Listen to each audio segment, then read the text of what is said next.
Alors, bonjour. Il y a un petit moment que vous m'aviez pas vu en vidéo, puisque vous m'avez vu tous les jours pratiquement pendant le confinement. Et puis, après, il fallait passer à autre chose. Et ce qu'il fallait surtout, c'était reprendre les activités, essayer de faire en sorte que nous remettions le nez dehors avec le masque, sans le masque, puis encore avec le masque, et puis pas obligatoire, et puis obligatoire, voilà. Alors aujourd'hui, si je me décide de vous refaire une petite vidéo, c'est parce que je pense que c'est nécessaire pour tout le monde. Tout d'abord, nous vivons une période qui est compliquée pour tout le monde. Alors je vais parler compliqué économiquement, je pense que je ne vais pas vous en parler plus que ça, parce qu'il y a des spécialistes qui le font bien mieux que moi. Ceci dit, je ne suis spécialiste en rien. Mais je pense qu'il faut passer à autre chose que de parler de cette ambiance d'économie qui est réaliste et que j'appréhende autant que tout le monde et pour tout le monde. Mais ce qui me porte le plus souci aujourd'hui, c'est cet état d'esprit de morosité ambiante que l'on retrouve de partout, y compris au sein de notre association, et je vais y venir. Et quand je dis de partout, c'est partout en ville, partout en France, mais plus localement, je ne peux parler que de là où j'habite et de là où je suis. Alors, il y a eu l'été, il y a eu les rassemblements, il y a eu des gens, même s'ils savaient qu'il fallait pas se rapprocher, 2 mois enfermés, ça a été terrible pour tout le monde et ça a eu, comme je vous le disais à peine, des impacts sur tout le monde, psychologiquement sur tout le monde, sur moi, sur vous, sur tout le monde. Mais je vais me préoccuper que de vous, parce que mon rôle à moi, c'est être présidente d'association et de me préoccuper des gens qui sont adhérents à cette association, même si j'aime beaucoup les autres et même si j'espère que les autres m'entendront, parce que nous avons beaucoup d'adhérents, mais nous avons surtout aussi beaucoup de sympathisants. Et la souffrance, qu'elle soit à l'intérieur de l'association ou à l'extérieur, pour moi, c'est une souffrance permanente, parce que vous savez que je suis très attachée au comportement, à la vie des gens et à leur bien-être. Voilà, donc je ressens aujourd'hui une ambiance morose, les gens ont peur, je n'en ris pas parce que ce n'est pas risible et personne ne se moquera de quelqu'un qui dit j'ai peur. Je ne viendrai plus à tel atelier parce que j'ai peur.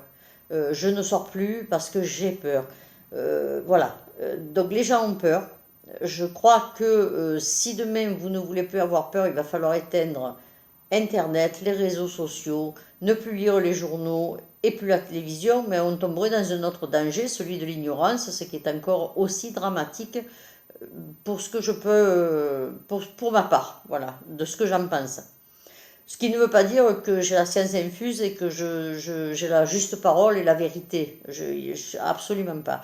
Mais cette morosité, il y a eu des changements. Alors il y a eu des changements, on a vu beaucoup, j'ai vu autour de moi et j'ai entendu autour de moi, pas du on dit de la télé, mais des docteurs avec qui j'ai discuté, des psys avec qui j'ai discuté, des professionnels de santé avec qui j'ai discuté. Beaucoup de gens se sont enfermés ou ont tellement eu peur parce que ces informations nous ont mis face à une chose qui est sûre et certaine, c'est que nous ne sommes pas mortels, mais seulement, non seulement nous ne sommes pas mortels, mais ce qui est à voir, c'est qu'on nous a mis face à une mort immédiate, à des problèmes de santé, à une souffrance immédiate, quelque chose pour lesquels nous passons une vie à nous occuper l'esprit, en plus de travailler pour nous nourrir, à essayer d'oublier, il faut être aussi réaliste. Ça a déclenché cette psychose, parce que pour moi, je trouve que c'est devenu une psychose. Ça a déclenché cette psychose de dire, mais on va mourir demain, quoi. On va mourir demain et partout dans le monde. Alors déjà, je trouve assez préoccupant que dans la ville, dans la France entière, dans le monde, tout le monde en soi a été tenu par ce virus qui, je le dis, est réel, mais qui, je dis aujourd'hui, arrêtons de croire qu'on va être condamné à mort après-demain, quoi. On n'en est plus là. On n'en est plus comme on en était au mois de mars. Au mois de mars, chacun a eu ses fautes et ses responsabilités de ce qui s'est passé depuis le mois de mars. Arrêtons de reprocher les fautes aux gens, essayons de réagir aujourd'hui, comment on peut de réagir, de réfléchir à comment on peut réagir à cette morosité ambiante qui ne va pas nous arranger, ni les uns ni les autres.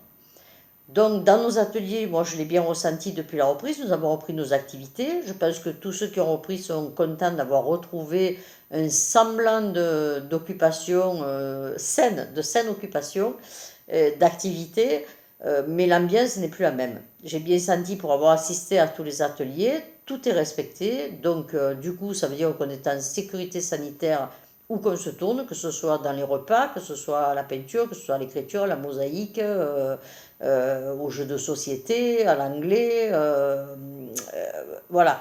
On sait que nous, membres du bureau, avons pris les précautions pour que tout le monde soit en sécurité sanitaire, mais la peur y est, et contre la peur, nous n'y pouvons rien. Ou du moins, si vraiment on veut, je vous l'ai dit, il faut tout éteindre, et puis il faut vivre sa vie. Ça ne va pas être possible, j'en suis bien consciente. Alors, qu'est-ce que je propose? Je n'ai pas la baguette magique, je ne suis pas un leader mondial ou pour proposer quoi que ce soit. Néanmoins, je vous avoue que je suis très très préoccupée. Je ne vais pas vous demander de venir malgré votre peur. Je sais ce que c'est que d'avoir peur. D'abord, je sais ce que c'est que d'être fragile, mais je sais aussi ce que c'est que de se renfermer. Pour cause, je ne vais pas m'étaler sur ma vie, mais pour cause, quand on va pas bien, je sais pertinemment qu'on n'a pas envie de sortir et qu'on est très bien au creux de la maison. Franchement, je me répète, a-t-on construit des bateaux, a-t-on construit des navires et les bateaux pour qu'ils restent amarrés au port? Je ne sais pas, c'est peut-être une discussion qu'il faudrait qu'on ait tous aussi. Je vous avais demandé si psychologiquement vous pensiez que quelqu'un pouvait vous apporter une solution et je vous avais envoyé le numéro de téléphone de quelqu'un qui est une psychologue, donc qui fait partie du métier de la santé professionnelle et psychologique, et du coup qui est à votre écoute toujours. Et vous savez que vous pouvez m'appeler quand vous voulez, on trouvera toujours une solution pour vous diriger. Il ne faut pas avoir honte d'aller consulter quand on a un problème psychologique. Je parle bien d'un problème psychologique. Je ne suis pas en train de vous dire que vous êtes paranoïaque, schizophrène, non. Je suis en train de vous dire que ce virus a eu un impact. Les consignes qui ont été prises, les données, les décisions qui ont été prises et les consignes qui ont été données ont eu un impact, qu'aujourd'hui la morosité s'est généralisée et que tout le monde a aujourd'hui soit peur, soit est morose, n'a plus envie de sourire. Alors avec les masques, sourire, ma foi, on ne le voit pas quand on sourit, ça se voit aux yeux quand même, hein. Je sais qu'il y en a qui n'aiment pas qu'on parle à l'envers, mais je vais le faire quand même. Sachons raison garder. Néanmoins, essayons de vivre. Vous comme moi, on ne sait pas, la vie peut s'arrêter demain. Vous en avez encore peut-être pour 6 mois, peut-être pour 10 ans, peut-être pour 30 ans, peut-être pour 40 ans, peut-être encore pour 50 ans, parce qu'il y en a qui, hein, la moyenne d'âge de notre association est certes autour de 70 ans, mais il y a encore quelques personnes de jeunes. Alors, essayez, il faut impérativement trouver une solution, et moi je suis à votre écoute, je vais écouter tout ce que vous allez pouvoir me proposer, je suis à votre écoute. Si vous avez une idée, appelez-moi, écrivez-moi, dites-le moi, parlons-en, essayons de bouger et essayons de retrouver pas de l'insouciance, mais une légèreté dans notre état de vivre. Voilà. Aujourd'hui, moi, ce qui me fait souffrir, c'est de voir tout ce monde en souffrance. C'est avec beaucoup d'émotion que je le dis, et c'est avec beaucoup d'émotion, voilà. Donc, je ne m'attarderai pas plus. Appelez, écrivez, suggérez si vous avez, venez. Vous seriez que un à venir nous rencontrer. Dites-moi, j'ai envie de parler à quelqu'un d'extérieur de la maison. Vous mettez le masque, vous prenez la voiture. Alors c'est sûr que si vous ne conduisez pas, si vous êtes loin, on peut toujours trouver une solution de se rencontrer. Mais il faut qu'on en parle, il faut qu'on arrive à dégager tout ça. Cet état d'esprit, cet air néfaste qui rôde, il faut qu'on l'enraye, il faut qu'on retrouve une joie de vivre que nous avons perdue. Voilà, c'est tout ce que j'ai à vous dire pour aujourd'hui.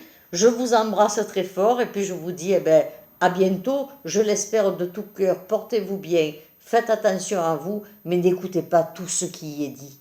N'écoutez pas, ne rentrez pas dans une psychose que peut-être est voulue, j'en sais rien, je veux pas tomber dans le... Je suis pas je veux pas croire ni les complotistes, ni le vrai, ni le pas vrai. Voilà, retrouvez votre joie de vivre. C'est votre vie, retrouvez votre joie de vivre. Je vous embrasse.